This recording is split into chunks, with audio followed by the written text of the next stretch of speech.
18వ తేదీ అంటే శనివారం మన పార్టీ వ్యవస్థాపక అధ్యక్షులు స్వర్గీయ నందమూరి తారక రామారావు గారి 29వ వర్ధంతి నిర్వహించుకుంటా ఉన్నాం.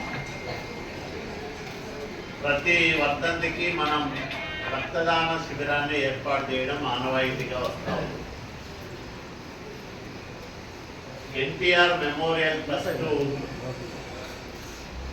మన నాయకుడు నారా చంద్రబాబు నాయుడు గారి సతీమణి నారా భువనేశ్వరి మేడం గారి ఆధ్వర్యంలో నడుస్తున్న విషయం మీ అందరికీ తెలుసు. ఎవరైనా ప్రజలు ఆపదలో ఉంటే లేదా ఎక్కడైనా సమస్య వస్తే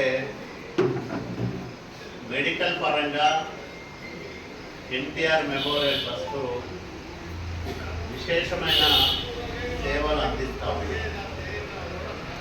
బ్లడ్ బ్యాంకులు రన్ చేస్తూ ఉంది.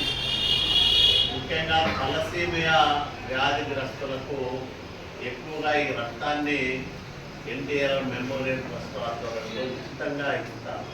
అంటే ఆపదలో ఉన్న వాళ్ళకి, అలాగే ఆసుపత్రిలో ఎక్కడ అవసరం ఉంటే అక్కడ ఈ బ్లడ్ బ్యాంకు ద్వారా రక్తాన్ని ఇవ్వడం జరుగుతూ ఉంటారు. అంటే ఈ రక్త సేకరణ, అట్లాగే అత్యవసర సమయాల్లో కావాల్సిన వాళ్ళకి రక్తం సరఫరా, ఇవన్నీ కూడా ఎన్టీఆర్ మెమోరియల్ ట్రస్ట్ చేస్తున్న ముఖ్య కార్యక్రమాల్లో ఒకటి.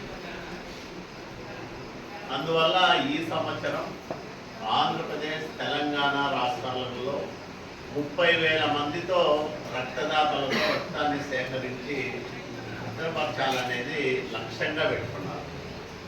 ఎన్టీఆర్ జయంతి ఈ నెల 18వ తేదీ జరుగుతుంది కాబట్టి వర్ధంతి 18 నుంచి 24వ తేదీ వరకు, అంటే వారం రోజుల పాటు ఈ రక్తదాన శిబిరాలను 2 రాష్ట్రాల్లో నిర్వహించి 30,000 మంది దాతల నుంచి రక్తాన్ని సేకరించి భద్రపరచాలని మెమోరియల్ ట్రస్ట్ లక్ష్యం.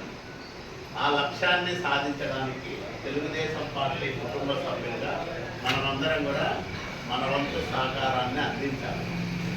దాంట్లో భాగంగానే రాయదుర్గం నియోజకవర్గం నుంచి ఒక 500 రక్త బాటిళ్లను మనము ఎన్టీఆర్ మెమోరియల్ ట్రస్ట్కి ఇవ్వాలని అనుకుంటాం. మామూలుగా ఇస్తాం ప్రతి సంవత్సరం ఒకసారి 350, 400, 450, 500 మనం ఇవ్వడం జరుగుతూ ఉంది.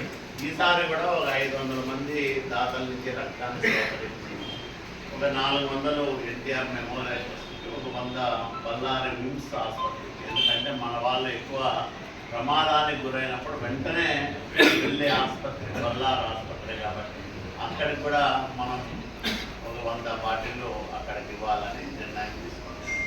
దీనికి మీరందరూ కూడా సహకరించాలి. ఆ రోజు సీతారామాంజనేయ కళ్యాణ మండపంలో ఉదయం 9 గంటల నుంచి సాయంత్రం 5 గంటల వరకు ఈ రక్తదాన శిబిరాన్ని మనం నిర్వహిస్తాం. తర్వాత కుమ్మగట్టోళ్ళు, మళ్ళీ వీరేహాల్ మండలం వాళ్ళు పేర్లను సేకరించాలి. వాళ్ళ వస్తారులే వీళ్ళు వస్తారులే అని, అదేదో వాళ్ళు వస్తారు పాలు వీళ్ళు వస్తారని అన్ని నీళ్ళు అయినట్ల కాకుండా మనము ఎవరైతే